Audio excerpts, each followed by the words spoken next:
Now 250,000. Now, but to get 275. High, but to get 275. 3. Now 300,000. Now 3 1/4. 325. High, but to get 3 1/4. But to get 325. Now half. Now, but to get 300. And hello again from Dallas, Texas. It's the Mike McGavel Jones Show from the corner of the Dallas North Tollway and the LBJ Freeway. And we welcome our guest today, Lance Brown. Hey, thank you for having me. It's absolutely an honor to have you here. Lance Brown is an artist. There's a lot of people in the Dallas-Fort Worth area who've seen Lance but probably didn't know him, or they saw him, but they saw him at an event. They saw him for one night. He's very involved in the philanthropic areas of churches and schools and fundraising events throughout the country, not just here, but I mean that's where we came across each other. And so Lance, let's just get right into it. I like to know a little bit about everybody before I talk about exactly what they do, and we're gonna share some information about your life and what you do and what drives you and what makes you great at what you do. So, you are how old? I'm 40. 40 years old. Yeah. That's a magic number, I understand. But I only look 30, right? You do look 30. Yeah. I keep it young. Well, God's taking care of you. Amen. Yeah. So you're 40 years old, and you were born where? I was born in Dallas, actually. You're born in Dallas? Yeah, I grew up south of Dallas in a little town called Red Oak, which is in Ellis County. Sure. And so went to grade school, high school, all my life there, and then moved back to Dallas when I went to college. Mm-hmm. What? Tell me about your parents. Tell me what they did. Yeah, my parents are still there. My dad was a Dallas police officer, and my mom was a registered nurse, right? OBGYN. Okay. So she's delivering babies and making the world a better place. And he's trying to save everybody. Exactly. Yeah. Exactly. Well, that's a daunting task today. It is. I don't recommend that for everybody. Well, he's since retired, so he's on the good side now. Yeah, that's good. So now he's retired. Is she still working, or is she retired? No, they're both retired. They're both retired. Mm-hmm. Well, they're living the dream, as we say in America. Yeah. So you go to what high school did you go to? Red Oak High School. And then you went to college where? At the Art Institute of Dallas. All right, tell me about that. Tell me about that experience. Well, since I didn't get a baseball scholarship, I went to art school, which I think was a good choice.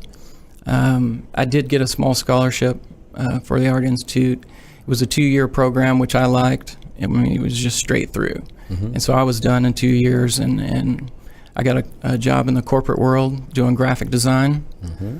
And so that's what I started my career doing. And up to that point, I had never painted in my life. I'd always been good at art, drawing, things like that. Yep. But never tried my hand at painting until a couple of years after I graduated. When I was a kid, back in the 30s. No, when I was a kid, I specifically recall this because this was a big deal. Back in the 60s, I remember going to, of course, people didn't just go to McDonald's. They went to cafes and diners. But I remember and truck stops. That's where you would stop. And I just remember that they used to have these matchbooks. And on the back of the matchbook, they were trying to get people to come to art school. And it would say, "Can you draw this?" Mm-hmm. And it had a phone number, or probably a phone number to call or somewhere to mail. Yeah. But I just remember that was so funny. It was like it would be like a picture of a German Shepherd or something. Mm-hmm. Just really. I mean, almost anybody could draw what was on that matchbook. I could have drawn that. I've seen those, yeah. Yeah, they're pretty cool. They still use that today. Dude, that's a good hook. Yeah. So where is the Art Institute? It's off of Park Lane and 75. Park Lane and 75. Yeah. Okay. So you get through, and you get in the corporate world, and you're doing graphic design. Yes, sir. What kind of stuff were you doing? Well, my first job was at Dr. Pepper. And so, I mean, it was great first job. Dr. Pepper's a huge sponsor around here of all the major sports teams. Mm-hmm. So I was designing ads for game day programs, billboards for the teams, Cool. and which is something that I was really proud of. You know, Sure. I could go to the games and see my artwork all over the stadium, I think it's cool. and that was just a really neat thing. And what else? The Dallas Stars were really hot back then, and Yep. they won the cup Back in the 90s? back in '99. Mm-hmm. And so got to experience part of that. And So what I was all- there at Dr. Pepper for a couple years. Yeah. What all teams were you working with besides the Stars? Stars, the Dallas Cowboys, Texas Rangers, and the Mavericks. Very cool. So you did all the majors. Oh, yeah. Yeah, that's really cool. Did you have anybody in particular that inspired you to do any of this, or was this just you driven? When it comes to art, my mom was a brilliant artist. She's got drawings that she did in grade school that rival anything I ever did. I mean, she just had a natural ability. Yeah. And she never pursued it, but I was always inspired by her work. You know, she had a drawer full of drawings, and I would just always be in there looking at those drawings and, you know, trying to do my own drawings. And as kids do, they take them to their parents. Hey, look at what I did. Sure.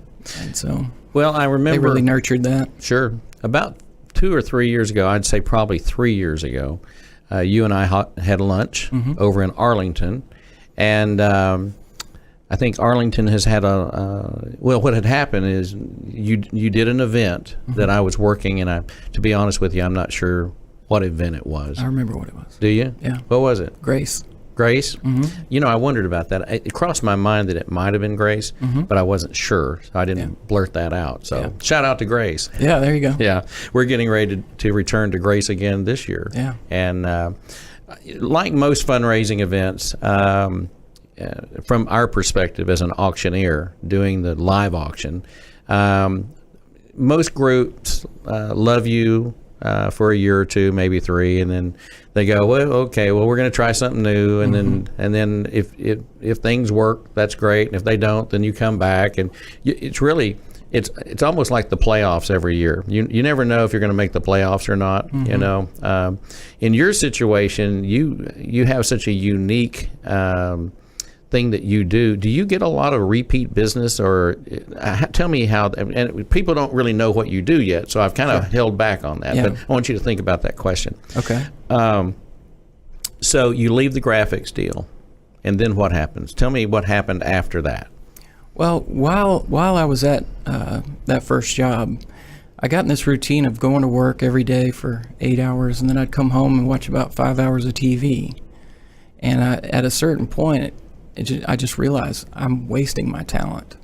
You know, I had forgotten about my love for art. And so I started this painting journey. I didn't know what I was going to do, but I decided to go out and buy some paints and give it a try. And something that always held me back was the fact that I'm also colorblind. And so I've been accused of that in the clothing that I wear. Yeah, I'm not allowed to dress myself. I can't, and I cannot tell the difference. And those that know me well will laugh about this, but I cannot tell the difference between navy blue and black. I mean, it's just all dark to me. Yeah. But it's not Same not a good combination. I need the Garanimals. Is that where they match your clothes or something? I don't know. My wife does it for me. Well, there you go. Yeah. All right. So you're colorblind, and that kind of throws it into a different. Well, did that affect your work at Dr. Pepper? It didn't. I learned how to use the computer to get the desired results. And so even if it didn't look right visually, I knew that the numbers were right, because each color is assigned a number. Yep. And so I learned how to paint by number guy. I learned how to work my way around it. Yeah. And hide that. It's not something you want on your resume. The colorblind artist. Yeah. I don't know. It may be okay. Now it is. Now it is, because of the work that I'm doing now. It's okay. You know? All right. So you have this thing, but you know how to identify the colors. So then tell me what happens. So I started painting, and before long I had people asking to buy my artwork, and so I started selling a few paintings. What were you painting? When I first started painting, I painted pictures that I liked. I'm a big Vincent van Gogh fan, and so when I was teaching myself how to paint, I would look at those paintings and emulate them. And that's how I taught myself how to paint. And so when people learned of my ability, they would bring me a painting that they liked and say, hey, can you recreate this? So I started out just recreating artwork of others.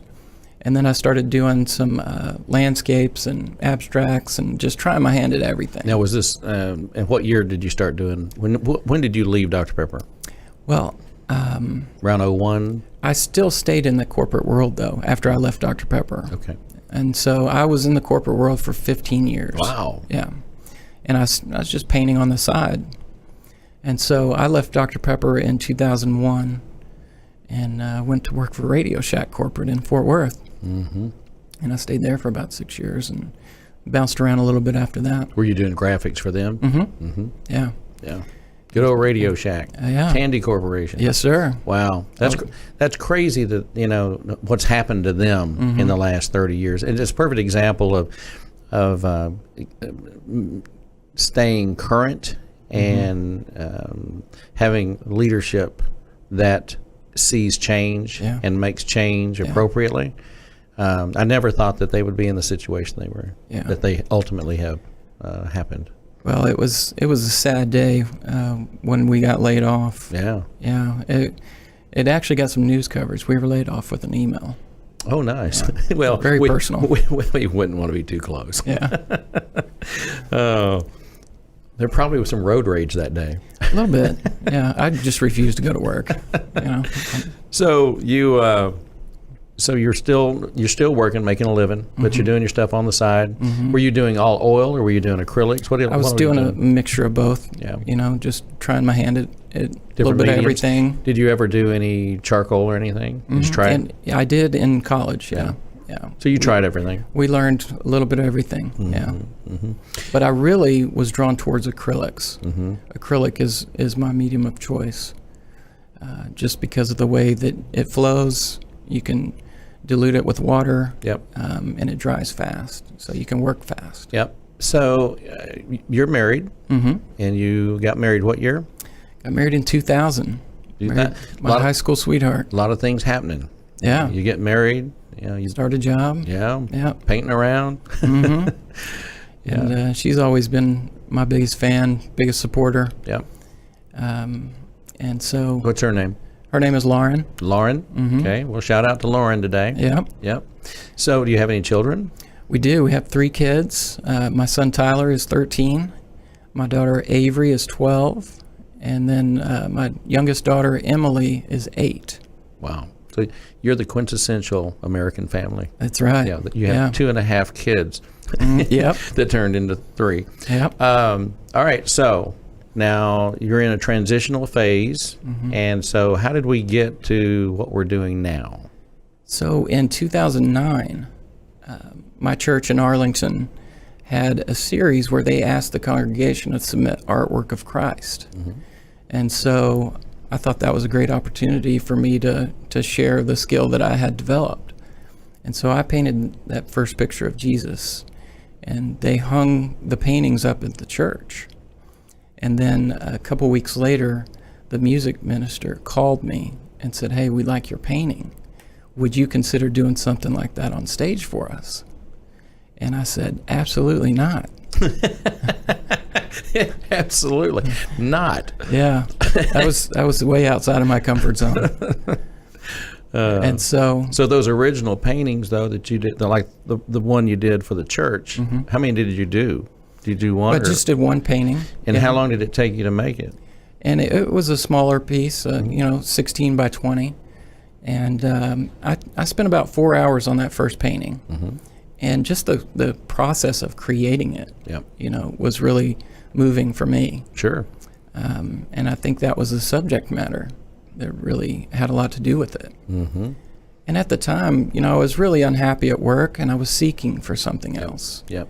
And so I do believe that God brought this to me at that time for a reason. Yep. And so I took some time and I thought about it, and I thought, God has given me this gift. I feel like he's asking me to do something more with it, and I want to be obedient. And so I decided to get up on stage and do it for the first time. And I was moved by that moment. And I immediately said, I want to do that again. And so I started my ministry, Painted Christ, at that point. And I started developing a website. 2009. Started developing a website and more artwork. And nothing happened after that. You know, I put myself out there and there was really no response at first. Why do you think? I think I wasn't ready. You know, I didn't know how to promote it. I didn't know where to start, really. But I thought, you know, I've got this. I have this ability. I'm just going to leave it out there, and if somebody finds me, great. So the one you did on stage, you did it on stage, right? How long did it take to do it? I had a little bit more time than I usually take now. It was a night where they were reading scripture, and there was a quartet on stage, so it was really kind of intimate. And so I had about 20 minutes to do that painting. Well, that's a little bit less than 4 hours. Yeah, definitely. Yeah.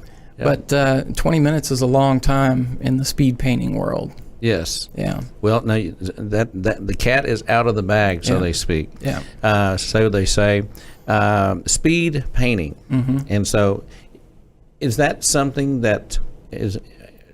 Did you learn that from someone else? Did you hear about it? How did this all come together? Well, the first time I heard about it was when my music pastor asked me to do it on stage. He showed me a video of some other guy doing it. I was like, I don't know about that. And I just didn't know where to start. How do I develop something like that? You know, how am I going to do that? What supplies do I need? And how fast can I do it? Exactly. And how fast did they want you to do it? Well, they gave me plenty of time. They said, take as much time as you want. Yeah. You know. But as that, so tell me the progression. So you get you knock that deal out, and then you get no response, and it's like, well, I'm a great comedian, but I don't have a stage. Yeah. And so, like I said, I just kind of left it out there. And then over the next couple of years, I did maybe 2 performances the next year. And, you know, these are just people that maybe word of mouth, maybe found me online. And then, 4 the next year after that, and then 6 the next year. So, I mean, it started to take on a little bit of traction, but it was still nothing that would support us financially. So were you still working? I was still in the corporate world. Yeah, still working, still getting a paycheck. My wife has been blessed to be able to stay at home with the kids. And so it was up to me to figure this out. Yeah, be the hunter-gatherer. And so I did the corporate job, I did the paintings, and then I also moonlighted at night doing web design and graphics and logos for other clients. Keeping the cash flow coming in. Yeah. So did everything I could, and, I was really getting tired of that. It was really beating me down, and that's why I started seeking and, asking God, what else is there for me out there? I knew that with the way that I felt, that wasn't the plan for my life. And so I knew that this painting ministry really brought something alive inside of me. Yep. But I just didn't know how to make it work. Okay. So, Matt, I think we have a short video we're going to share with our viewers, you doing your thing, and then we'll talk about that. Okay.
Very good. So we wanted to and I know you have a few photos too. I don't know when you want to show those, just kind of what Lance does. And we can do it towards the end or do it during the show, either way. So when I saw you at Grace, you basically, if my memory serves correctly, and tell me if I'm wrong, you during the live auction, you were doing a painting behind me or to the side of me. Yeah. Is that right? It was, that's typically the way that it's set up, is I'm a live auction item. And then you kind of stand to the side while I do my thing, which is about 5 minutes. Yeah. And then immediately afterwards, auction the art. Yep. It's a real cool idea. The method is unique. I was kind of blown away by it, and of course, and that's why I wanted to go to lunch. And you and I had talked about getting together, and I had, to be real honest with you, I kind of dropped the ball because you and I had spoken about. I wanted to help you. I mean, yeah. I felt the spirit to help you share your talent. And of course do it in a Christian manner. At the same time, your business has expanded because if you got the talent, other people are going to recognize it for other things. Yeah. And so you're doing fundraisers and benefits. So where all do you go? Where all have you been? I mean, just kind of. I'll tell you, I did a deal.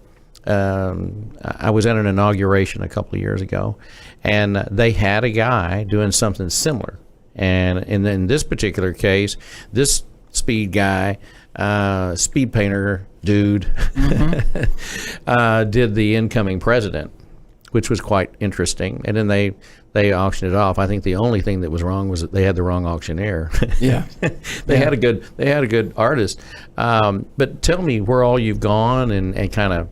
Give me the overview of what all you're doing now as far as how far you go and the different types of groups you work with and kind of what your plan is. Yeah. So this started as worship service on Sunday morning, and like you said, it's grown into a lot more with the ministries and nonprofits. I do a lot with Christian schools, Catholic schools, private schools. But it's also, there's some secular things that I do as well. I do a lot of military fundraisers as well, helping wounded soldiers. As do I. Yeah. So that's the next connection you and I are gonna have. Yeah. Post this particular show. Yeah. We're gonna talk about that. And so there's plenty to do here in Dallas alone, in Texas alone, but. I do go to other states. I don't know if I can rattle off all of them, but I've done fundraisers in Florida, some in Baltimore, California. But I've also been on mission trips with this artwork. I've been to Ukraine, where I went with a men's choir, and while they sang, I painted for them. And it was an amazing experience. Sure. And then also most recently went to Germany and Berlin and was painting on the street corner as people walked by, and we were able to share the gospel with them right there. So you're blessing people, but you're being blessed at the same time. Yeah. I mean, your life, your ministry that you're doing has come full throttle around. Yeah. Well, it's something that's completely opposite of what I was doing in the corporate world. I was unfulfilled. Yep. And with this, it's so fulfilling. The fact that I can do what I love and it's impacting others. That's the sweet spot right there. Sure. What do your kids think? Kids love it. In fact, they help me a lot. They'll come into my art room at home. I don't have a studio. I converted a formal living room into my art studio, and so they'll come in there and help me paint and always want to do something with me. And even when I do events at churches and things like that where they can go with me, they'll carry my gear and help me sell merchandise, and it's very much a family effort. Well, I'm certainly a fan. And you've got some things with you. Let's look at some of your materials. And I can't see what the screen can see it. I'm looking at my logo. So there we go. There's Lance Brown. Hey, how are you? We're great. All right. So here's a brochure, and I'm just going to show this. And I'm not a great fan of white, but this is one of the pieces of marketing material that Lance has. And it's interesting. I was just looking here. It says, if you're looking to use the arts to engage people's hearts, and why wouldn't you use everything you can? Lance is a joy to work with and humble servant for our King, from Todd Wagner, executive pastor of Watermark. And you've got a whole list of folks that endorse you. A lot of these I know. And it says on here, worship services, conferences, auctions, fundraisers, ministries, conventions, weddings, concerts, staff retreats, student events, youth camps, private parties. And it does say it does have your website on here, which is the www.paintedchrist.com. And so what have you got coming up? You got some things coming up we can talk about?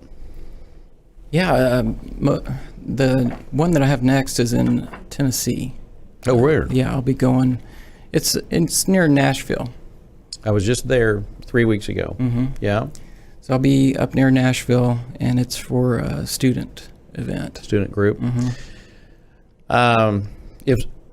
Let me see this. Well, these are some Bible markers that I give away Yep. at events. Whoops, there we go. And so This is like being a weatherman. Yeah. And a green screen. It's very confusing.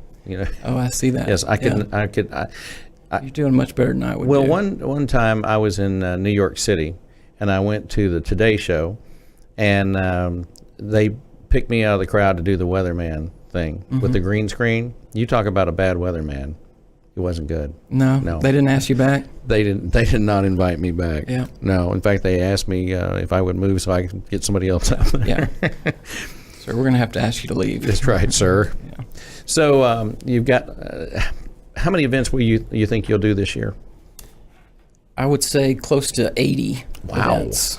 Yeah, and that's been the average the past 3 or 4 years. And Do you track it? I do. I write down every event, and I write down the auction amount of my artwork each time. And I'm proud to say that since 2015, I've raised over $500,000 Sweet. just with my artwork. That's great. Yeah. That's great. And so That'll keep the kids in Cheerios. exactly. Yeah. And Which is so, the ultimate. my goal was always to honor God with the gift that He's given me, but to also take care of my family and help others. And so I think I'm doing that. And so I think that's why it's so fulfilling. Well, you've got my personal endorsement for whatever that's worth.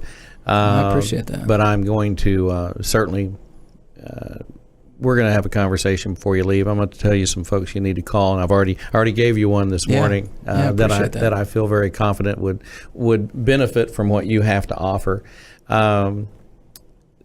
Any closing thoughts on your end? Anything you want to share with us? Yeah.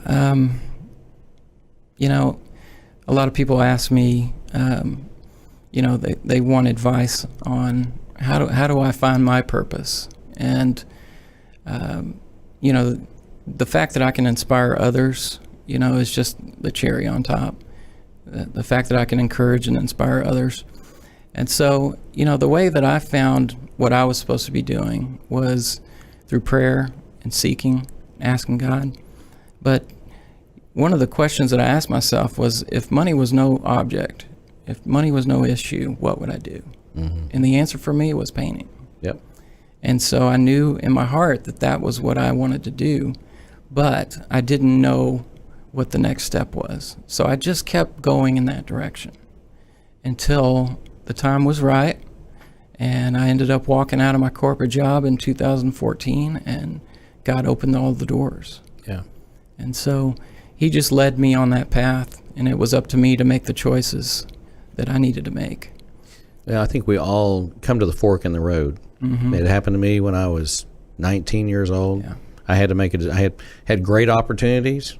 One was in the direction of what I thought I wanted to do, and then this auction life happened, and so I look at it this way. I'm a very failed individual, but I feel like I'm at my very best when I'm doing good things for other people. And that's really my happy place, is when I am working with people like you, working with my nonprofits, working with the hospice groups or the dementia groups or the kids that are going to Christian schools and able to get the foundation, because we live in a very, very challenging world. Where do you live? I live in Arlington. You like Arlington? I do. Yeah, it's a great central location in the Metroplex, and 15 minutes from the airport. So I'm all about that. Easily accessible. Yeah, and then it's just a great community where we are. Yeah. Well, Arlington's the fastest, other than Frisco and up in that area. Arlington is going to run out of land sooner or later. There's only so many theme parks and sporting teams you can put up. But no, I think that's great. I look forward to seeing you at future events. And I would just say, for the folks that are watching right now, if you're looking for someone unique, different, and special, if you're doing a philanthropic event, a 501c3, something that is going to inspire people, it's going to excite them. There's Dallas-Fort Worth in general is a very giving community, and I'm involved in many events that basically circle around raising funds to help people. And I would just say, if you're having a live auction, or if you're not having a live auction, maybe you want something special and different, but you want to sell one live auction item. I've already seen it. I've already witnessed it. It will touch you. God will touch you through His work, and He has His own form of ministry, which I find outstanding. And I know the folks at Grace, when they had you on, that was a tipping point for me with you. And now that we've had a chance to reacquaint, and I have more, my mind is more open to what is possible. And I think people need to do that. But if you're running a group, or of a group that needs something unique, because I can tell you what, some of the fundraising, as you well know, it's rather redundant. When people do the same thing every year, it doesn't inspire a crowd. It doesn't motivate people to do anything. But I think if you can have something unique on stage, where someone's making something, building something, and the other thing is, when you do these paintings, they're one of a kind based on what you're doing. No two paintings are exactly the same. So it's original artwork that they can hang on their wall at their home or their office, or pretty much anywhere. They've got a retreat somewhere. People, I always tell people about artwork, because artwork can be challenging. It's not as challenging when you see it created. Well, there's a story that goes with it too. Yeah, absolutely. And, I call it a visual storytelling. You see one image and it turns into another. Yes. And then flip the painting at the end, and you're left with the end result, which is, something that people talk about after the event. Well, one thing about it, you can't buy one of these pieces and not be inspired or feel good when you walk away. You can. When you leave, you're going to feel like you did something really good for the organization, and now I have something to not just feel it, but I can see it. So, well, Lance Brown, thank you for being with us. It's been awesome. Been very happy to have you on, and I'm glad that I have a show where we can demonstrate some of your talents and what you do. And it's maybe this is just one more opportunity for God to reach into your life and expose it to many more people. And I wish you very well in the rest of 2019 and 2020.